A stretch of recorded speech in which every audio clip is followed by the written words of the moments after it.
ಮಕ್ಕಳಿಗೆ ಅವ್ರ ಅಜ್ಜಿ ತಾತನ ನೋಡಿಬಿಟ್ರೆ ಏನೋ ಒಂಥರ ಫುಲ್ಲು ಖುಷಿ ಆಗಿಬಿಡ್ತಾರೆ. ನಮ್ಮನೆಗೂ ಇವತ್ತು ನಮ್ಮಮ್ಮ ಬಂದಿದ್ದರು.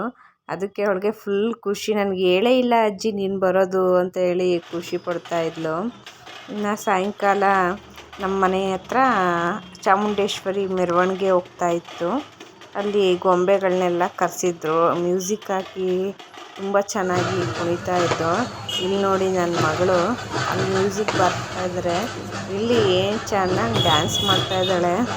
ಅವಳಿಗೆ ಡ್ಯಾನ್ಸ್ ಮಾಡೋದು ಅಂದರೆ ತುಂಬ ಇಷ್ಟ. ಅವ್ರ ಪಪ್ಪಂಗೆ ಹೇಳ್ತಾ ಇದ್ಲು, ಬಾ ಪಪ್ಪ ಕೆಳಗಡೆನೇ ಹೋಗೋಣ ಬಾ ಪಪ್ಪ, ಗೊಂಬೆಗಳ ಜೊತೆ ಎಲ್ಲ ಫೋಟೋ ತೆಗೆಸ್ಕೊಬರೋಣ ಬಾ ಪ್ಲೀಸ್ ಹೋಗೋಣ ಬಾ ಪಪ್ಪ ಅಂತ ಕರಿತಾ ಇದ್ಲು. ಚೆನ್ನಾಗಿ ಕುಣಿತಾ ಇದ್ಲು, ಇಲ್ಲಿ ಡ್ಯಾನ್ಸ್ ಮಾಡ್ತಾ ಇದ್ಲು. ನಮ್ಮ ಮನೆಯವ್ರು ಅವಳಿಗೆ ಗೊತ್ತಿಲ್ದಂಗೆ ಸ್ವಲ್ಪ ವಿಡಿಯೋನ ಮಾಡ್ಕೊಂಡಿದ್ರು. ಮಕ್ಕಳಿಗೆ ಇಂಥವೆಲ್ಲ ನೋಡಿದ್ರೆ ಏನೋ ಒಂಥರ ಖುಷಿ.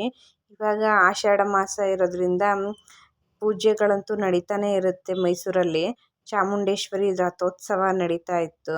ಮಕ್ಕಳುಗಳಿಗೆಲ್ಲ ಕಳಸ ಹೊರಿಸಿದ್ರು, ತುಂಬ ಚೆನ್ನಾಗಿ ಪೂಜೆನ ಮಾಡಿದರು, ತುಂಬ ಗ್ರ್ಯಾಂಡಾಗಿ ಅರೇಂಜ್ಮೆಂಟ್ ಮಾಡಿದರು.